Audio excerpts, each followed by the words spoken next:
यह कहानी आपको झकझोर कर रख देगी। जेसिका रेडक्लिफ, एक ऐसी लड़की जिसकी जिंदगी का हर पल समुद्र और उसके जीवों के इर्द गिर्द घूमता था। बचपन से ही उसकी दुनिया समुद्री जीवों से घिरी हुई थी। उसके पिता एक बायोलॉजिस्ट थे जो अक्सर अपनी रिसर्च के लिए अलग अलग समुद्री जानवरों को अपने लैब में लाते।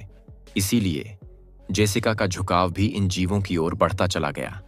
खासकर विशाल और खूबसूरत समुद्री जीवों के प्रति उसका प्यार किसी जुनून से कम नहीं था। जैसे जैसे वह बड़ी हुई, उसका यह लगाव और गहरा हो गया। उसने अपने पिता के साथ समुद्री सफर में जाना शुरू किया, जहां वैज्ञानिक व्हेल और डॉल्फिन्स पर रिसर्च करते थे। इन जलीय जीवों के साथ हर दिन बिताने की वजह से जेसिका के अंदर एक अनोखी समझ विकसित हो गई। वह इन जीवों को गहराई से महसूस करने लगी थी। उसके हाथों में जैसे कोई जादू था। वह जब भी किसी डॉल्फिन को छूती, वे उसकी ओर खींची चली आती। उसके लिए यह सब किसी सपने से कम नहीं था। धीरे धीरे उसका आत्मविश्वास बढ़ता गया और उसने पहली बार ओशन हेवन मरीन पार्क में एक शो में हिस्सा लिया। वहां उसने ऑर्का मछलियों को करतब करते देखा और उसी पल उसने ठान लिया कि वह भी एक ऑर्का ट्रेनर बनेगी। महज 19 साल की उम्र में उसने समुद्री जीव विज्ञान की डिग्री हासिल कर ली और ओशन हेवन में ट्रेनर के तौर पर काम करने लगी। उसे अपने करियर की पहली ऑर्का मछली मिली, एक विशाल और ताकतवर मछली जिसका नाम उसने मेलो रखा। शुरुआत में सब कुछ शानदार था। मेलो और जेसिका के बीच एक ऐसा रिश्ता बन गया जिसे देखकर सबको यही लगने लगा कि ये दोनों एक दूसरे को पूरी तरह समझते हैं। मेलो जेसिका के इशारों पर नाचती, पानी में गोते लगाती और हजारों लोगों के सामने अद्भुत प्रदर्शन करती। लोग दीवाने हो जाते थे। तालियों की गड़गड़ाहट गूंज उठती। जेसिका का यह शो बाकी सभी शो से सबसे अलग और अनोखा बन चुका था। लेकिन फिर धीरे धीरे कुछ बदलने लगा। मेलो के व्यवहार में अजीब बदलाव आने लगे। कभी कभी वह बहुत गुस्सैल हो जाती तो कभी बिना वजह खाना छोड़ देती। कई बार उसने जेसिका के दिए गए इंस्ट्रक्शंस को भी नजरअंदाज करना शुरू कर दिया। जेसिका को यह बदलाव साफ नजर आ रहा था, लेकिन वह इसे नजरअंदाज करती रही।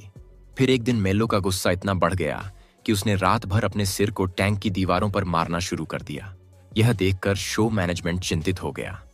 आखिरकार यह फैसला लिया गया कि मेलो का एक आखिरी शो किया जाएगा और इस शो में सिर्फ जेसिका ही उसके साथ परफॉर्म करेगी। जिस दिन यह शो हुआ, स्टेडियम खचाखच भरा हुआ था। हर कोई इस ऐतिहासिक परफॉर्मेंस को देखने के लिए उत्साहित था। जेसिका के माता पिता भी वहां मौजूद थे, अपनी बेटी को दुनिया के सामने एक नया मुकाम हासिल करते देखने के लिए। मंच तैयार था और जैसे ही जेसिका ने मेलो के साथ अपना प्रदर्शन शुरू किया, तालियों की गूंज से पूरा स्टेडियम गूंज उठा। मेलो, जो पिछले कुछ समय से अजीब व्यवहार कर रही थी, उस दिन बिना किसी परेशानी के जेसिका के हर इशारे को फॉलो कर रही थी। वह पानी से बाहर छलांग लगाती, गोते लगाती और हर स्टंट को पूरी तरह परफेक्ट तरीके से करती। सब कुछ बिल्कुल प्लान के मुताबिक हो रहा था और जेसिका का आत्मविश्वास चरम पर था। लेकिन किसी को क्या पता था कि ये उसकी जिंदगी का आखिरी परफॉर्मेंस बनने वाला है। शो का आखिरी स्टंट था, वह स्टंट जिसे देखने के लिए हर कोई वहां आया था। जेसिका मेलो की पीठ पर बैठी और मछली उसे पूरे स्टेडियम में घुमाने लगी। लोग रोमांचित थे, तालियों की गूंज और तेज हो गई थी। लेकिन तभी कुछ ऐसा हुआ जिसकी किसी ने कल्पना भी नहीं की थी। मेलो अचानक से बेकाबू हो गई। उसने तेजी से गोता लगाया और फिर जेसिका को अपने जबड़े में दबा लिया। एक पल के लिए तो वहां बैठे लोगों को लगा कि शायद यह भी शो का ही हिस्सा है। लेकिन जैसे ही जेसिका की चीखें गूंजी, हर कोई सकते में आ गया। जेसिका के माता पिता यह सब अपनी आंखों से देख रहे थे, लेकिन उनके लिए यह किसी डरावने सपने से कम नहीं था। दर्शक घबराकर इधर उधर भागने लगे। शो मैनेजमेंट के लोग पानी में कूदे, लेकिन तब तक बहुत देर हो चुकी थी। जो शो कुछ पलों पहले एक ब्लॉकबस्टर था, वह अब एक दिल दहला देने वाली त्रासदी में बदल चुका था। समुद्र की दुनिया, जिसे जेसिका सबसे ज्यादा प्यार करती थी, वही दुनिया उसकी जान लेने वाली थी। दूसरी ओर ट्रेनर्स पूरी कोशिश कर रहे थे कि किसी तरह मेलो का ध्यान भटकाया जाए, लेकिन वो जैसे किसी दूसरी ही दुनिया में खोई हुई थी। पानी में अलग अलग चीजें फेंकी गईं, रस्सियां डाली गईं, यहां तक कि मछलियां भी डाली गईं ताकि वो जेसिका को छोड़ दें।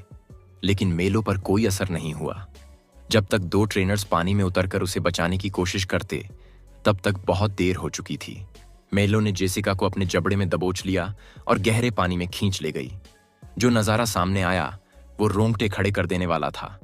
मेलो के जबड़े की ताकत ऐसी थी कि उसके हमले से जेसिका के फेफड़े और छाती पर गहरी चोटें आईं। पूरा पानी लाल हो चुका था, खून से सना हुआ। आखिरकार हाइड्रोलिक मशीन की मदद से किसी तरह मेलो को पकड़ा गया और उसे पानी से बाहर निकाला गया।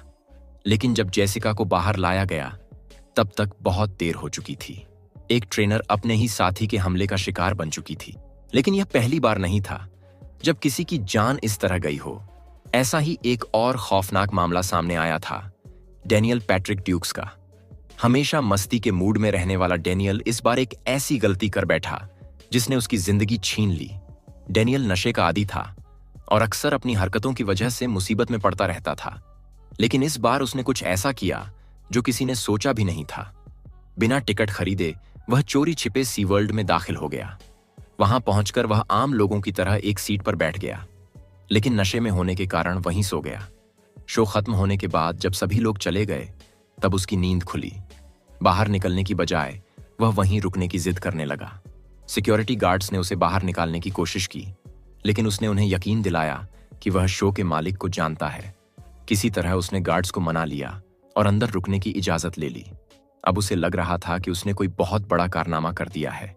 उसका आत्मविश्वास इतना बढ़ गया कि वह सीधे ऑर्का फिश के टैंक के पास पहुंच गया। पता नहीं उसके दिमाग में क्या आया, लेकिन अचानक उसने अपने कपड़े उतारे और पानी में कूद गया। उस वक्त उसे इस बात का अंदाजा भी नहीं था कि उसने कितनी बड़ी गलती कर दी है। रात का वक्त था और पानी में हलचल होने के कारण ऑर्का फिश की नींद टूट गई। वह कुछ देर तक डेनियल को देखती रही, लेकिन जब उसने पानी से बाहर निकलने के बजाय वहीं तैरते रहने का फैसला किया तो हालात बदल गए। अचानक ऑर्का ने पूरी ताकत से उस पर हमला कर दिया। एक झटके में उसकी सारी पसलियां टूट गईं, शरीर पर गहरे घाव हो गए और टैंक का पूरा पानी खून से लाल हो गया। सुबह जब ट्रेनर्स आए तो जो नजारा उन्होंने देखा वो डरावना था।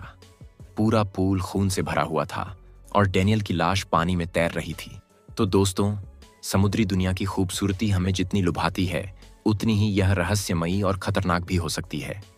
जेसिका और डेनियल की कहानियां हमें यह सिखाती हैं कि प्रकृति के साथ संतुलन बनाए रखना कितना जरूरी है। क्या ये हादसे टल सकते थे? क्या इंसानों की लालसा और शोहरत की भूख ही इन घटनाओं की असली वजह थी?